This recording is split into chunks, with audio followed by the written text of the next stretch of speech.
ధూమ్ ధామ్ ముచ్చట్లు తీసుకొని సెలవు పాండ్రిగా ఏ మాత్రం లేట్ చేయకుండా జల్దిన ముచ్చట్లు షురు చేసుకుందాం. ధూమ్ ధామ్ ముచ్చట్లు షురు. అయితే అప్పట్లో చిన్నగా ఉన్నప్పుడల్లా ఎన్నడన్నా ఊరికి పోయినప్పుడో లేకుంటే బడి నుంచి వచ్చినప్పుడో లేట్ అయితేనో చీకటి పడేది. ఇక ఇంటికి పోవాలంటే మస్తు భయం అయ్యేది. వల్ల దెయ్యాలు వస్తాయా భూతాలు వస్తాయా ఇగో గిట్లనే గజ్జు గజ్జుమనేది. అందుకే చెట్టు కింద దెయ్యం నాకేం భయం, చెట్టు కింద దెయ్యం నాకేం భయం, చెట్టు కింద దెయ్యం నాకేం భయం అని అనుకుంటా కళ్ళు మూసుకుంటా ఎట్లనో గట్ల గజ్జు గజ్జు అనుకుంటా ఇంటికి పోయేదల్లా. అగో దెయ్యం భయం గట్లుండేది నాకు. ఇప్పుడు ఈ దెయ్యాల ముచ్చట ఎందుకు తీసినా అని అంటారా? ఏం లేదోల్లా, ఒక బడికాడనట ప్రతి అమావాస్య నాడు దయ్యం వస్తున్నదటనోల్లా. అరే అవంటనోల్లా పండ్రి మరి ఆ దయ్యము ఏం దయ్యం? కొర్రి దయ్యమా కంత్రి దయ్యమా? ఏం దయ్యమో దూరం నుంచి చూసేసి వద్దామోల్లా. నడుగుండ్రి డైరెస్ట్ ముచ్చట్లకే పోదాం. అయితే ఇప్పుడు మనం ఆదిలాబాద్ జిల్లా జైనద్ మండలం ఆనందపూర్ సర్కార్ బడికాడ ఉన్నాం. ఇగో బయట పోరలు ఆడుకుంటున్నారు కదా, ఇటు చూడుర్రి. అగో సారు మంచిగా స్కూల్లోనే బిస్తరేసిండు కదా, పురుసత్గా వండుకుంటున్నాడు. కొంపదీసి తాగొచ్చిండు కావచ్చు అని అనుకోగల్లా. కాదు కాదు, దయ్యం కోసమే బల్ల నిద్ర తీస్తున్నాడోల్లా. అది కూడా అమావాస్య అర్ధరాత్రి. బడికొచ్చి దయ్యం కోసం ఎదురు చూసుకుంటా నిద్రపోయిండు. కానీ దయ్యం రాలే భూతం రాలే అన్నట్టు ఇట్లా అర్ధరాత్రి స్కూల్లో నిద్ర తీసిన సారు పేరు నూతుల రవీందర్ సారు. మొన్ననే ట్రాన్స్ఫర్ మీద ఇగో ఈ బడికొచ్చిండంట. అయితే 4వ తరగతి చదివే ఒక పిల్లగాడు ఈ సర్కార్ బడి మానేసి ప్రైవేట్ బడికి పోతున్నాడు. ఎందుకురా బడి మానేసినావు అంటే, ఈ స్కూల్లా దయ్యమున్న సారు అందుకే బడి బంద్ చేసిన అన్నాడట. కడవ పోరలు కూడా గట్లనే అన్నారు. ఇది దయ్యం బడి, రాత్రైతే ఈ అర్రలల్లా దయ్యం తిరుగుతాంది అని చెప్పుకొచ్చిర్రు. అట్లా కాదురా అంటే ఇనుడే లేదు. ఇక ఆఖరికి ఇగో ఈ పోరలు సార్కే షరతు కట్టిర్రు. ఏం షరతు కట్టిర్రు ఎట్లా కట్టిర్రో ఈ పిల్లగాన్ని అడుగుదాము. ఏమడిగిర్రా చెప్పురి సార్ను. దయ్యాలున్నాయని మేము భయపడితే దయ్యాలు లేవని మా సార్ అన్నాడు.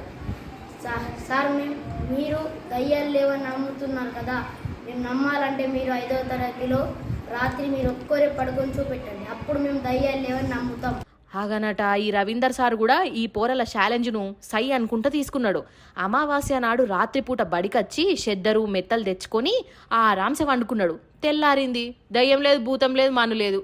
ఇక సార్ కూడా మంచిగా హుషారుగా ఉండే వరకల్లా పోరలకు కూడా సమజైంది దయ్యం లేదు భూతం లేదని. అప్పుడు నమ్మిర్రట. అంతేనా పిల్లగా? సారు మేము చెప్పినాం కదా, సారు పడుకొని చూపించిండు, దయ్యాలు లేవని నిరూపించిండు. దయ్యం అనేది అసలు లేనే లేదు పాఠశాలలో. అది సంగతి. నిజంగా రవీందర్ సార్ను మెచ్చుకోవాల్సిందేనోల్లా. దయ్యం పేరు చెప్పి పోరలు బడి మానేస్తుంటే ఆ దయ్యం సంగతి ఏందో చూస్తా అనుకుంటా బళ్ళనే నిద్ర తీసి దయ్యాలు లేవు భూతాలు లేవని రుజువు చేసి ఈ పిల్లగాన్లకు దయ్యం భయం లేకుండా చేసిండు. సూపర్ కదా. 7వ తరగతి విద్యార్థులకు మధ్యాహ్నం పాఠం బోధిస్తూ ఉండగా బయట శబ్దానికి విద్యార్థులు భయపడి ఉలిక్కి పడడం జరిగింది. ఇది గమనించి విద్యార్థులను ఎందుకు భయపడ్డారని ప్రశ్నించగా, సార్ మన పాఠశాలలో దయ్యం ఉందని చెప్పి విద్యార్థులు తెలియజేయడం జరిగింది. విద్యార్థులకు ఈ భయాన్ని పోగొట్టడానికి వారికి సైన్స్ అంశాలు బోధించినప్పటికీ విద్యార్థులకు ధైర్యాన్ని చెప్పే ప్రయత్నం చేశారు. అయినా విద్యార్థులు ఒప్పుకోకుండా వారు లేదు సార్ స్కూల్లో దయ్యం ఉంది, మీరు రాత్రి నిద్రించినట్లయితే మీకు అర్థమవుతుంది అని చెప్పి ఛాలెంజ్ చేయడం జరిగింది.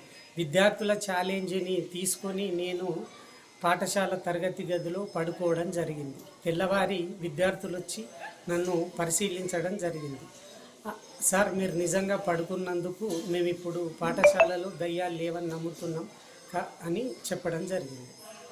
ఏ మాట కా మాటేనోళ్ళ. మన ఆడోళ్ళకైనా మొగోళ్ళకైనా జుట్టు మీద బాగా రంది పట్టుకుంటుంది కదా. అయ్యో నా జుట్టు ఊసిపోతున్నదా, ఏంటికలు రాలిపోతున్నాయా ఏంది, ఇగో గిట్లనే పర్షాన్ అవ్వుకుంటా రోజెల్లా తీస్తారు అన్నట్టు. ఇగో నా జడ ఎట్లున్నదల్లా, ఇది సౌరం అనుకునేరు. కాదు ఇది ఒరిజినల్ జడనే. ఇప్పుడు ఈ జుట్టు ముచ్చట ఎందుకు వచ్చిందో తెలియాలంటే మనం ఖమ్మం జిల్లాకు పోవాలి. ఆడ ఒక తాత ఉన్నాడు, తాత కాడికి పోదాం రాండ్రి. ముచ్చటంతా పురాగా సంజైతుంది మీకే, రాండ్రి. నాగభూషణం తాత, ఓ నాగభూషణం తాత. ఇగో ఈడున్నాడు కదా, అగో మెడల ఏమో వేసుకొని తిరుగుతున్నాడు. ఏంటి అయ్యి? ఇగో ఇప్పుడేమో నెత్తికి జుట్టుకున్నాడు. ఇంతకు ఏందంటారా? జుట్టుల్లా జుట్టు. ఈ తాత జుట్టు 1 కాదు 2 కాదు 12 అడుగుల పొడుగున్నది ఈయన జుట్టు. 49 ఏండ్ల నుంచి సౌరమే చేసుకోలే. అరే అవంటనల్లా ఓష్ నీ కొంపదీసి జుట్టు వెంచి గిన్నీస్ బుక్లోకి ఎక్కుదామనుకున్నాడా ఏంది అని అనుకునేరు. కాదు కాదు, గిన్నీస్ బుక్ కోసం కాదు లో, మొక్కు కోసమట.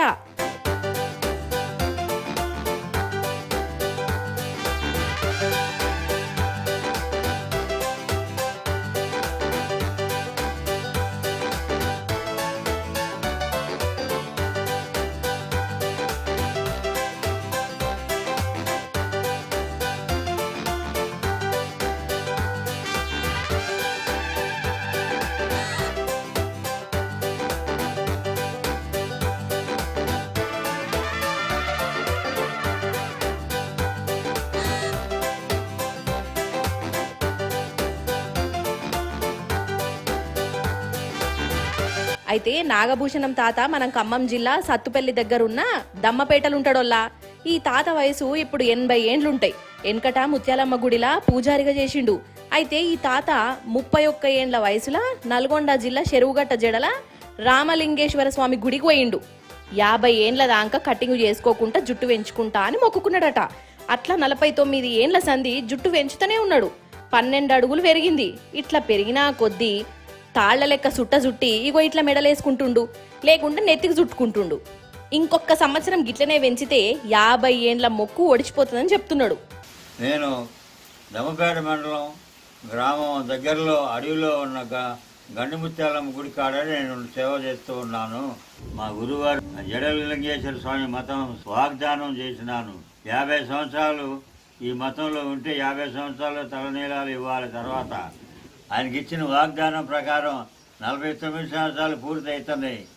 ఇంకొక సంవత్సరం తర్వాత నేను ఈ తలనీలాలు జడలింగేశ్వర స్వామి మా మందిరానికి వెళ్ళి ఆ జడలింగేశ్వర స్వామికి అప్పగించి మా గురు సేవలోకి మా గురు ఆశ్రమంలోకి నేను వచ్చి లగ్నం అయిపోతాను. హాగనట, కానీ ఏ మాటకు ఆ మాటేనోల్లా. ఈ కాలం ఎట్లున్నదోల్లా, ఎన్నో ఒట్లు పెట్టుకుంటారు, మొక్కులు మొక్కుకుంటారు. కానీ వెనక షీరి ఒట్టు తీసి గట్టు మీద పెట్టేటోళ్ళే చాలా మంది ఉంటారు.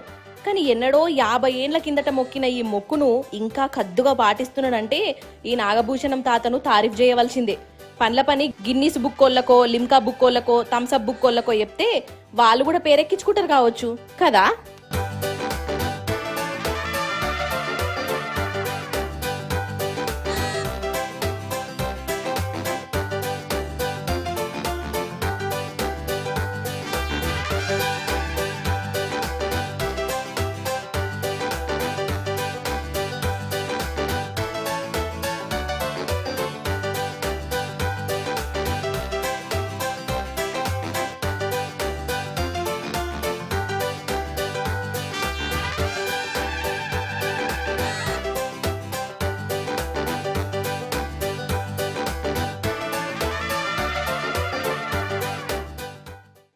ఏదో శాస్త్రం ఉన్నదోల్లా, యాళ్ళకి యాదికత్తలేదు నాకు. సరే పటూరి, ఆ శాస్త్రం యాదికొచ్చినప్పుడు చెప్తా. కానీ ఇప్పుడు అసలు ముచ్చట ఏంటిదంటే, ఈ ఇన్స్టాగ్రాములలో రీళ్ళు గీళ్ళు వచ్చిన కాంచెల్లి ఒక్కొక్కళ్ళు ఏమన్నా పర్ఫార్మెన్స్లు చూపిస్తుండ్రు రానోళ్ళ. వామ్మో, ఆ కళాపోషణలు చూస్తుంటే నాకే చక్కెర వచ్చినట్టు అవుతున్నది. సరే ఇక ఎవరి కళాపోషణ వాళ్ళు చూయించుకొని మంచిదే, అద్దంటలేము. కానీ దానికి ఒక పద్ధతి పాడు అనేది ఉంటుందా ఉండదా? ఇగో వీళ్ళు చూడు ఏం చేసి పాడేయరో.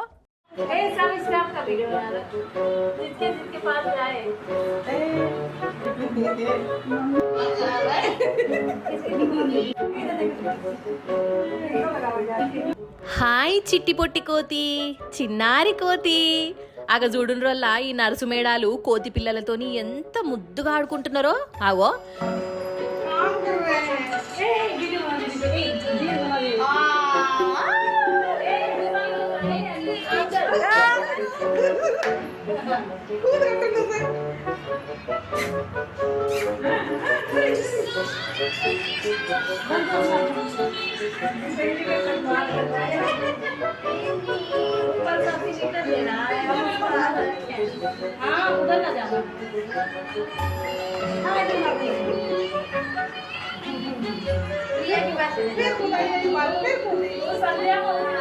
ఉత్తరప్రదేశ్ రాష్ట్రం బహరిచ్ అనే పట్టణంలో సర్కార్ దవాఖానా ఉన్నది. మెడికల్ కాలేజీ కూడా అదే. వీళ్ళందరూ డ్యూటీ నర్సు మేడాలు. అయితే దవాఖాన్లకు కోతి పిల్లొచ్చిందుల్లో. ఇక ఇంకేమున్నది, పని పక్కకు పెట్టి ఈ నరసమ్మలు ఈ కోతులతోనే ఆడుకున్నారు. ఎంత క్యూట్గా ఉన్నదో కదా, ముద్దు ముద్దు కోతి, ముచ్చటైన కోతి అని అనుకుంటా మురిసి ముప్పందం అవుతాండ్రు. అగ చూడురోళ్ళ ఆడ దవాఖానా కాగితాలు ఉన్నాయి, వాటిని పట్టుకొని చింపుతున్నా ఇగో వీళ్ళు పనులు ఇగిలించుకుంటూనే ఉంటున్నారు కదా. ఇక ఈ సినిమా అంతా ఇన్స్టాగ్రాము రీల్లల్లో పెట్టి మురిసి ముప్పందం అయ్యిర్రు. కాదోళ్ళ ఇదేమన్నా తరికనేనా? సరే రీలు తీసుకుంటారా, పర్ఫార్మెన్స్లు చూయించుకుంటారా, వాళ్ళు ఇష్టము. కానీ డ్యూటీలో ఉన్నప్పుడు దావకాన్లో కూడా గిదేం పని వల్ల అక్కడ కాగితాల మీద కోతి బ్రేక్ డాన్స్ చేస్తుంటే కూడా ఇగో వీళ్ళు పట్టించుకోకుండా దాంతో ఆటలాడుతున్నారు. ఇక వీళ్ళ ఈడియో అట్లా అట్లా అట్లా అట్లా దావకాన పెద్ద సరుగు పోయింది. కోతితో ఆడినందుకు 6 నరసమ్మలను సస్పెండ్ చేసిరట. మొత్తానికి కోతి పిల్ల నర్సులతో ఆడినట్టే ఆడి లాస్ట్కు ఇగో ఇట్లా పనిష్మెంట్ ఇప్పించింది అన్నట్టు. అది కథ.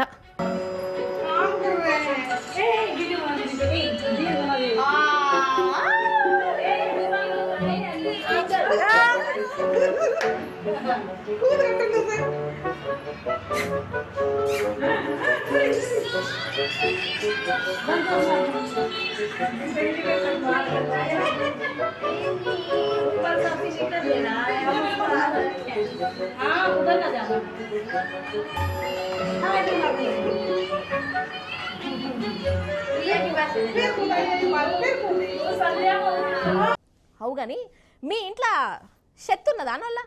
రోజు పాడబోతారు కదా, ఇక అక్కరకు రాని సామాను కూడా పెంట కుప్పలలో పడేస్తారు. అసలు నన్ను అడిగితే ఈ లోకంలో పనికి రానిది అనేది ఏది ఉండదోల్లా. ప్రతి ఒక్కటి ఏదో ఒక తీరులో అక్కడికి వస్తుంది. తెలివి ఉంటే పనికి రాని వాటిని కూడా అందరూ పరిశాన్ అయ్యేటట్టు వాడుకోవచ్చు.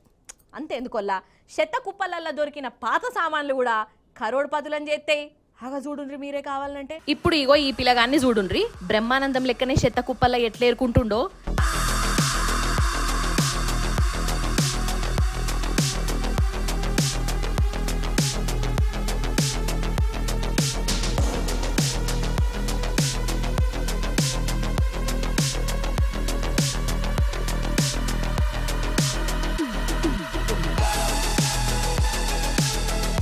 ఇగో ఇట్లా చెత్త ఏరుకోనే ఇప్పుడు లక్షాధికారయ్యిండులో.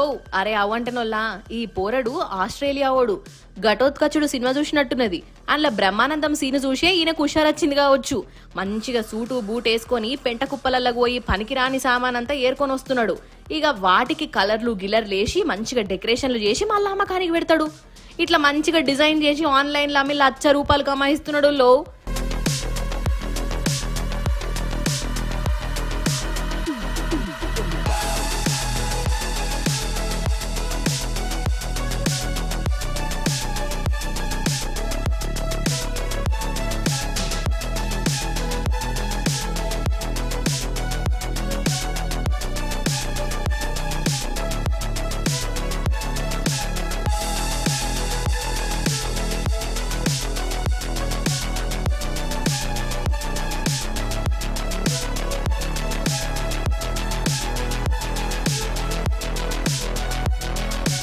ఆగజూడు ఈయనకు పెట్టకుపలలో ఏమేమి సామాను దొరుకుతున్నాయో.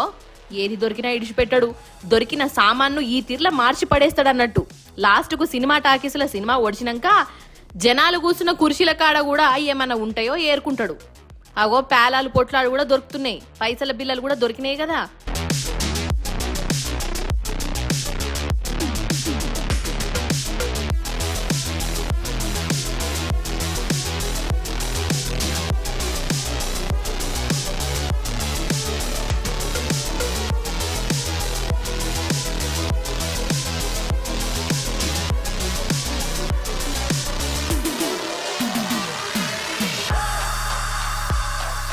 చూసిండ్రా అనోల్లా, ఉపాయం ఉన్నోడు ఉప్పాసం ఉండడని ఉత్తగానే అంటారా? పనికిరాదని జనాలు వాడేసిన చెత్తను కూడా పనికొచ్చేటట్టు చేసి ₹1,00,000 కమాయిస్తున్నాడంటే ఇట్లా కచ్చర కుప్పను వాడేసేటోళ్ళు ఎంత అమాయకులో అని అనిపిస్తున్నది కదా నల్ల ఈయనను చూసినాక.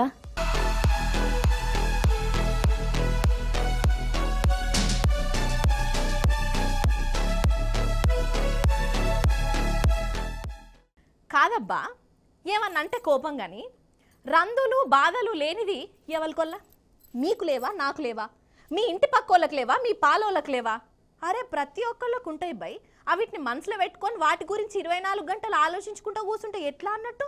కడుపుకొచ్చేదా, కాళ్ళకొచ్చేదా?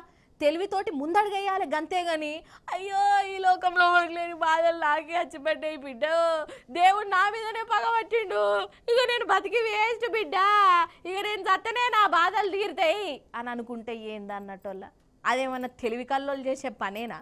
అసలు అట్లా చచ్చిపోయిన వాళ్ళని కూడా అయ్యో పాపం అని అనరు, పొట్టు తిడతారు, కుటుంబాన్ని నాగం చేసిండు అనుకుంటా.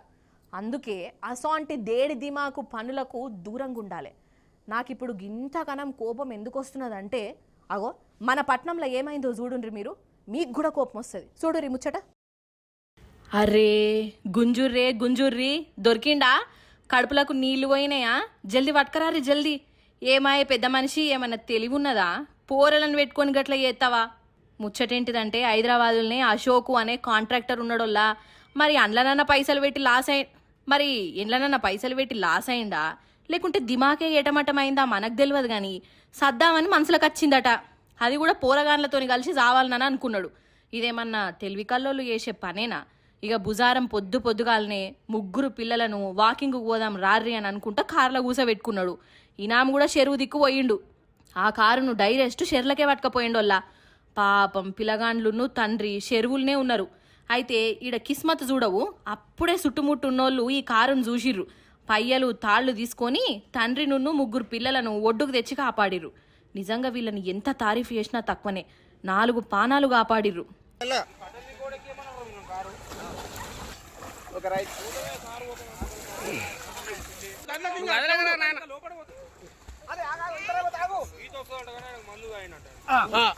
ఇప్పుడు ట్యూబ్ అయినా ఇచ్చేసే రైట్ వచ్చేసే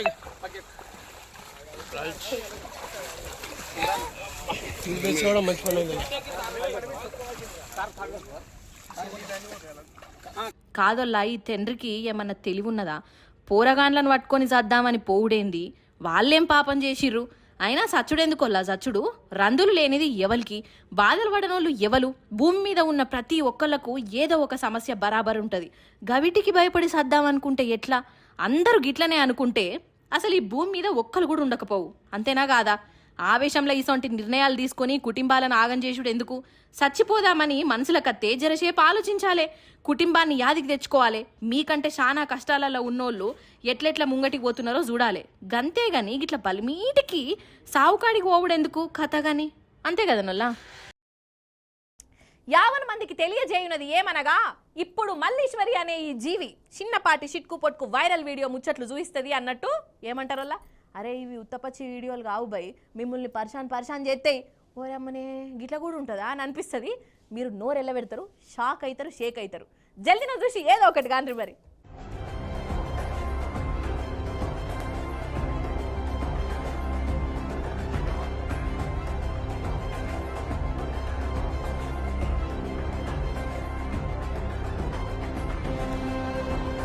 జుయ్ జుయ్ జుయ్ చుక్ చుక్ చుక్ చుక్ చుక్ చుక్ చుక్ చుక్ చుక్ చుక్.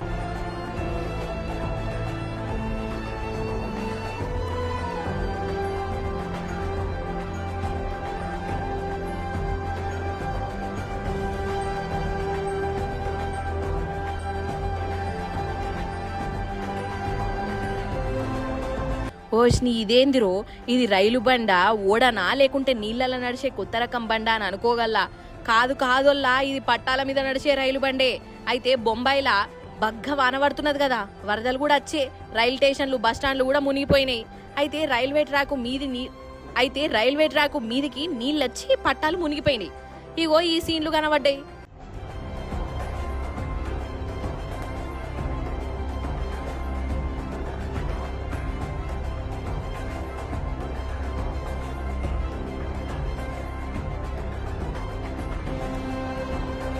ఆగుర్రి ఇంకొడవలే. ఇగో ఇటు చూడుర్రి, చూసిర్రా చేపలు పట్టాల మీదనే మంచిగా ఈత కొట్టుకుంటా ఆడుకుంటున్నాయి. ఇక ఇది కూడా బొంబాయిలనే. ఇక ఈ సీన్లను మనకు టీవీలో చూస్తుంటే చిత్రం అనిపిస్తున్నది కానీ బొంబాయి వాళ్ళ బాధ మాత్రం కళ్ళకు గట్టినట్టు కనబడుతున్నది వాళ్ళ. అంతేనా కాదా? పట్టాల మీదకెళ్ళి చేపలు అచ్చుడు, నీళ్ళకెళ్ళి రైలు బండ్లు పోతున్నాయి అంటే ఇక ఆడ ఇండ్ల పరిస్థితి ఇంకెట్లున్నదో కదా.